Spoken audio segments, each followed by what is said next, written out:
अस्सलाम वालेकुम aspirants, I hope you all are fine. Actually आज हम डिस्कस करेंगे थीसिस स्टेटमेंट के बारे में। इससे पहले मैं एटीएस अप्रोच के ऊपर एक वीडियो बना चुकी हूँ। अगर आप वो देख लें तो आपके लिए ज़्यादा आसानी हो जाएगी इसको समझने में। मैं उस वीडियो का लिंक नीचे डिस्क्रिप्शन में दे दूँगी और आप इससे पहले वो 5 to 6 मिनट की वीडियो है, आप उसको एक बार वॉच कर लें तो आपके लिए इसको समझने में आसानी हो जाएगी। अच्छा, तीसरी स्टेटमेंट होता क्या है? जब हमने पेपर सॉल्व करना है, हमने देखना है पहले कि हमारा एक्सपोजिटरी है, एक्सप्लेनेटरी है, उसके बाद हम उसका सॉल्यूशन शुरू करते हैं। तो हमने जब उसकी थीसिस स्टेटमेंट लिखनी है तो थीसिस स्टेटमेंट होता है कि हमने जो ऐसे स्टार्ट किया है उसका ओवरव्यू क्या है, हमने उसकी डायरेक्शन बतानी होती है कि उसकी डायरेक्शन क्या है, ये इस चीज़ का ओवरव्यू होता है। तो हमने इसको स्टार्ट कैसे करना होता है, हम इसको लिखते कैसे हैं, उसमें जो हमने जो स्टांस लिया है हमने वो बिल्कुल क्लियर होना चाहिए, उसमें कोई कन्फ्यूजन नहीं होनी चाहिए। तो जो राइटिंग होगी वो बिल्कुल हमारी ब्लेंडर राइटिंग नहीं होनी चाहिए, बिल्कुल सिंपल एंड क्लियर राइटिंग होनी चाहिए। अब जब हमने तीसरी स्टेटमेंट लिखनी है तो हमने अपने माइंड में रखना है कि ये एक प्रॉपर स्टांस है, आया कि हम जो टॉपिक सेलेक्ट किया है उसके बारे में एग्री हैं या उससे हम डिसएग्री कर रहे हैं। अब वो बिल्कुल क्लियर लाइन होनी चाहिए, उसकी डायरेक्शन का हमें पता होना चाहिए कि हमने किस डायरेक्शन में अपने ऐसे को लेके जाना है। जब हमें डायरेक्शन का पता होगा तो हम अपने आइडियाज़ में कंफ्यूज नहीं करेंगे, हम बिल्कुल अपने आइडियाज़ को उस तरीके से लेके चलेंगे जो हमने स्टांस लिया होगा। तो मेन चीज़ क्या है यहाँ पे, स्टांस लेना है कि हम उससे एग्री कर रहे हैं या डिसएग्री कर रहे हैं। अब जैसे यहाँ पे एक मैंने दी है एग्जाम्पल कि ग्लोबल वार्मिंग आप फैक्ट और मिथ। अब आपने इसमें देखना है कि आप इसको किस तरीके से ले रहे हो, यानी उसको हम बता रहे हैं कि वो फैक्ट है या एक मिथ बनी हुई है। अगर तो आप कह रहे हो कि ये एक फैक्ट है तो आपने अपनी जो भी उसका स्टेटमेंट लेनी है, जो स्टांस लेने हैं, वो आपने बिल्कुल क्लियर, यानी आपने फैक्ट के बारे में बात करनी है, फिर आप मिथ के बारे में बात नहीं करोगे। ठीक है, तो आपने अपना जो स्टांस है वो बिल्कुल क्लियर रखना है, आपने कंफ्यूज नहीं होना उसमें कि अगर मैं फैक्ट की बात कर रही हूँ या मैं मिथ की बात करना स्टार्ट कर दूँ तो मैं उन दोनों को कंफ्यूज कर दूँ। जब मैंने बात ही फैक्ट के बारे में करनी है, मैं कहूँ कि हाँ ये फैक्ट है, लेकिन मैं अगर कहती हूँ कि हाँ इसको मिथ भी कहा जाता है, तो मैं यहाँ पे अपने स्टांस को कंफ्यूज कर रही हूँ कि आप खुद ही क्लियर नहीं हो अपने बारे में कि आप लिख किस चीज़ के बारे में रहे हो। आप आया कि फैक्ट के बारे में लिख रहे हो या मिथ के बारे में, या आपका जो स्टांस है या आप जिस चीज़ से एग्री कर रहे हो आप उसके ऊपर कायम हो भी या नहीं हो। तो मेन चीज़ ये है कि जो स्टांस आपने लिया है उस पर सबसे पहले आपको खुद कायम रहना है। जब आप उस पर कायम हो जाओगे, अगर आप एग्री कर रहे हो तो आप उस पर एग्री हो जाते हो, अपने वर्ड्स पे कायम रहते हो, तो फिर आपको अपने जो आप आउटलाइंस बना रहे हो, आप अपना ऐसे लिख रहे हो, तो आप उसके बारे में कंफ्यूज नहीं होंगे।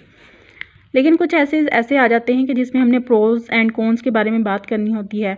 तो अब इसमें हमने उसकी दोनों साइड्स को क्योंकि लेके चलना होता है, तो हम क्या करेंगे, हम उसकी जो प्रोज पे भी लिखेंगे और कॉन्स पे भी लिखेंगे, लेकिन जो ज़्यादा वेटेज देंगे, हम ज़्यादा लिखेंगे, हम उसके प्रोन्स के बारे में लिखेंगे।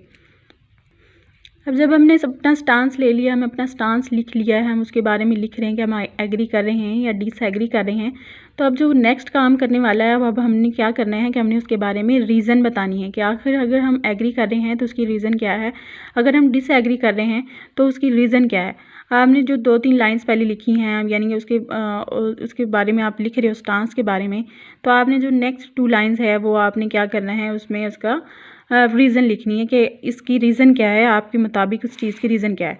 कि अगर ग्लोबल वार्मिंग एक फ़ैक्ट है तो उसकी रीज़न क्या है, वो फैक्ट कैसे है, आपने उन फैक्ट्स को प्रूव करना है। अगर आप जो आप स्टांस ले रहे हैं अपने स्टांस को प्रूव करना है।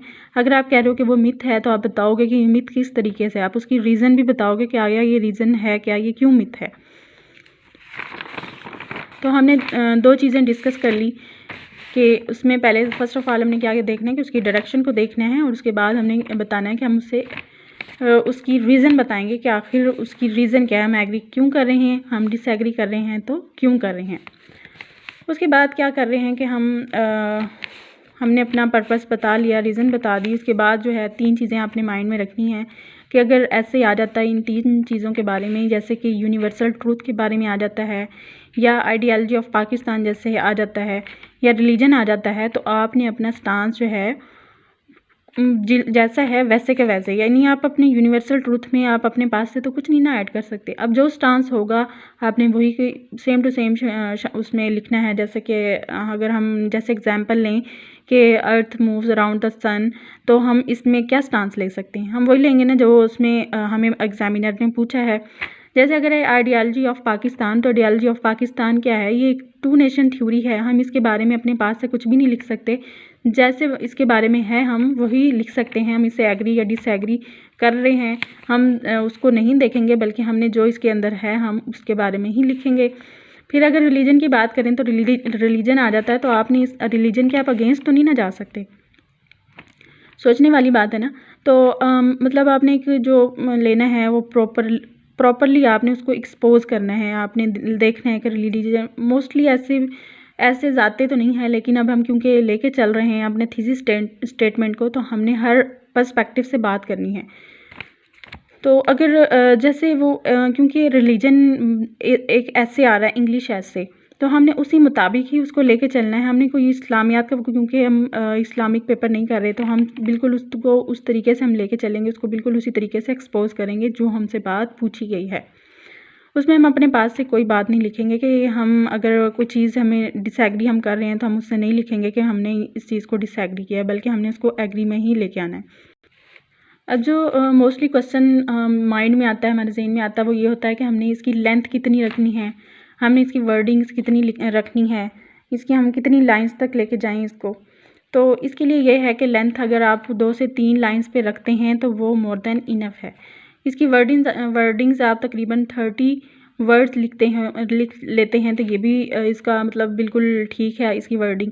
लेकिन अगर आपके पास इसकी ज़्यादा रीज़न्स हैं, आपके पास स्टांस को एक्सप्लेन करने के लिए आपको ज़्यादा ज़रूरत है, तो आप क्या करोगे, आप उसको 3 to 4 लाइंस तक ले जा सकते हैं।